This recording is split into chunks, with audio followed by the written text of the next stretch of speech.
मनोहर एक व्यापारी था जिसकी गांव में 2-4 दुकानें थीं। मनोहर चाहता था कि उसका बेटा भी व्यापार सीख जाए, पर अंगद को पैसों से ज्यादा अपने दोस्तों से प्यार था। अरे जरा आज दुकान पर बैठ।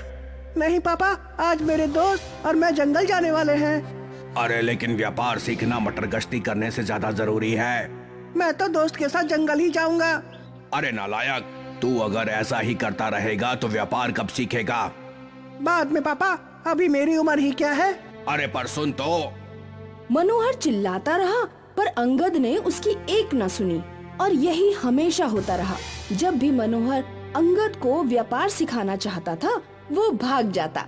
मनोहर को अंगद के भविष्य की चिंता सताए जा रही थी और शायद इसी चिंता के कारण उसे दिल का दौरा पड़ा और वो नहीं रहा। मनोहर के जाते ही अंगद और साधना पर दुखों का पहाड़ टूट पड़ा। उन्हें सारे व्यापारों में नुकसान होने लगा। काश पापा से मैं व्यापार सीख लेता। वो चिल्लाते रहे, पर तूने उनकी एक ना सुनी। अब पछताकर क्या होगा? हाँ, अब कौन है जो मुझे ये सब सिखाएगा? तू फिक्र मत कर, समय सबसे बड़ा गुरु है। वो हर इंसान को सिखाता है। अंगद और साधना परेशान थे क्योंकि अब उनकी जिंदगी बिखर चुकी थी। उस रात अंगद के सपने में एक साधु आया। अंगद, तू फिक्र मत कर, मैं तुझे रास्ता दिखाऊंगा। मेरे रहते हुए तू कभी गरीब नहीं होगा। अपने पिता के कमरे के नीचे खुदाई शुरू कर, तुझे वहाँ बहुत कुछ मिल जाएगा। अगली सुबह अंगद ने ये सपना अपनी माँ साधना को बताया। ऐसे किसी सपने पर विश्वास रखकर कुछ थोड़े कर सकते हैं। भला सपने भी कभी सच होते हैं क्या? ठीक है माँ। अंगद को लगा शायद उसकी माँ सही बोल रही है और उसका सपना बस एक भ्रम हो।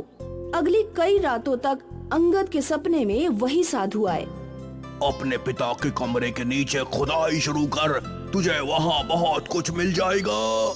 आखिर एक रात अंगद आधी रात को उठा और अपने पिता के कमरे में खोदना शुरू कर दिया। ये क्या कर रहा है?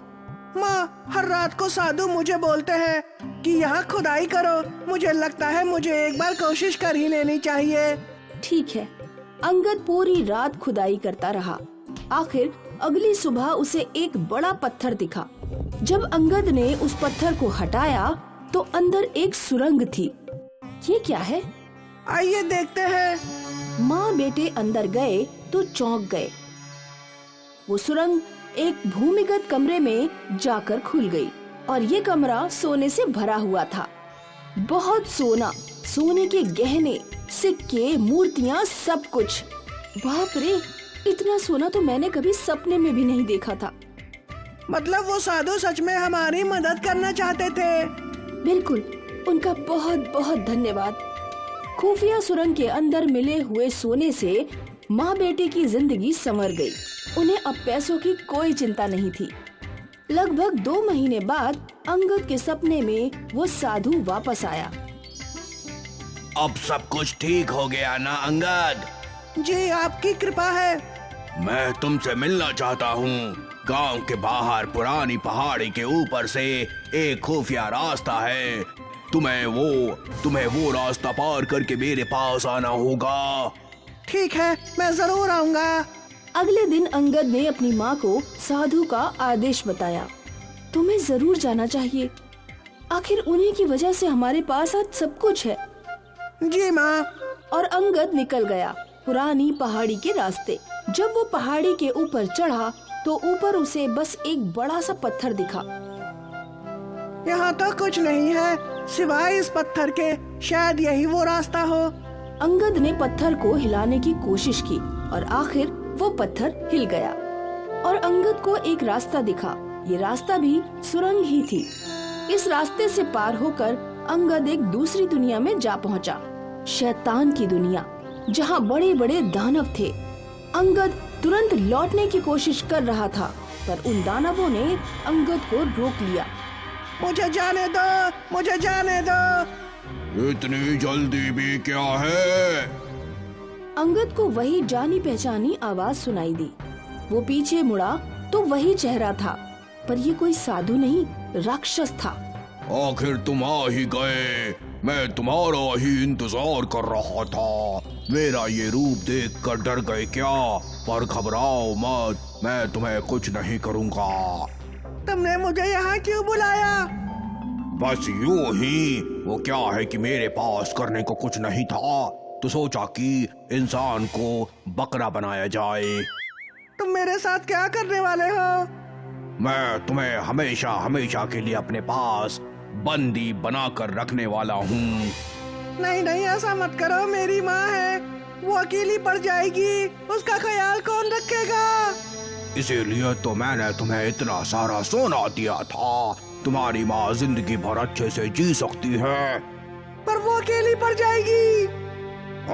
वो तो है। मुझ पे रहम करो, मुझे छोड़ दो। तुम जो चाहोगे वो मैं करूँगा। पक्का? हाँ पक्का। तो तुम्हें मेरे लिए इंसान ढूंढना होगा जो मन का साफ हो, जिसके मन में दया हो और कपट बिल्कुल ना हो। ऐसा इंसान मैं कहाँ से ढूंढूंगा? मेरे पास इसका भी जवाब है। ये लो ये जादुई घंटी। जब भी तुम किसी ऐसे इंसान के पास से गुजरोगे तो ये घंटी अपने आप बजने लगेगी। तुम्हारे पास 6 महीने का वक्त है। अगर तुम ऐसा इंसान नहीं ढूंढ पाए तो मैं तुम्हें जान से मार दूंगा। मैं ढूंढ लूंगा, जरूर ढूंढ लूंगा, मैं ढूंढ लूंगा। शैतान के जादू करते ही अंगद अपने घर में पहुंच गया। अंगद ने अपनी माँ को सब कुछ बताया। हे भगवान, ये हम कहाँ फंस गए? हे राम, अब क्या करें? क्या कर सकते हैं? ऐसे इंसान को ढूंढने की कोशिश करता हूँ। अंगद गांव-गांव भटककर अच्छे इंसान को ढूंढने की कोशिश करने लगा। वो भटकता रहा पर वो घंटा बजा नहीं। आखिर एक दिन अंगद एक पहाड़ पर था और अचानक वो घंटी बजने लगी। अंगद ने घूम कर देखा तो वहाँ एक चरवाहा था। अंगद समझ गया कि वही वो सच्चा इंसान है। अंगद ने सब कुछ सच सच उस चरवाहे को बता दिया। मैं तुम्हारे साथ आ सकता हूँ, पर मैं तुमसे कुछ चाहता हूँ। तुम्हें जो चाहिए वो सब मैं दूंगा। मेरे गरीब माँ बाप को इतना धन दे दो कि वो पक्का मकान बना सके और मेरी बहनों की शादी कर सके। दे दूंगा, तुम बस मेरे साथ चलो। चरवाहे ने अपने माँ बाप को ये बातें बताईं और चरवाहे के पिता उनके साथ अंगद के घर आए। अंगद और उसकी माँ ने उन्हें ढेर सारा सोना दे दिया। आपको जितना सोना चाहिए ले जाइए। मैं क्या करूँगा इस सोने का, जब मेरा बेटा ही नहीं होगा। मैं तो बस इसलिए ये सब ले जा रहा हूँ ताकि मेरे दूसरे बच्चों की जिंदगी खुशहाल हो सके। उस बूढ़े आदमी ने आखिरी बार अपने बेटे को गले लगाया। वो जानता था कि अब वो कभी वापस नहीं आएगा। फिर अंगद चरवाहे को अपने साथ पुरानी पहाड़ी पर ले गया, पर रास्ते भर अंगद का ज़मीर उसे कचोटता रहा। मैं कैसे इस गरीब की बलि चढ़ा दूं? ये गलत है। अपनी जान बचाने के लिए मैं इस मासूम को कुर्बान नहीं कर सकता। ये तो गलत है। सुरंग के रास्ते जब दोनों शैतान की दुनिया में पहुँचे। आखिर तूने वो इंसान ढूंढ ही लिया? हाँ, लेकिन अब मैं उसे तुम्हें नहीं दूंगा। क्या मतलब? मैं अपने बदले इसकी कुर्बानी नहीं दूंगा, वरना मैं भी तेरी तरह शैतान बन जाऊंगा। तू चाहे तो मुझे मार सकता है, पर इसे छोड़ दे। आज तक कई लोगों को मैंने फांसा है, सब मेरे जाल में फंस जाते हैं। तू अलग है, तू अपनी कुर्बानी देने को तैयार है। इंसानियत अब भी जिंदा है, ये देखकर थोड़ी हैरानी हो रही है।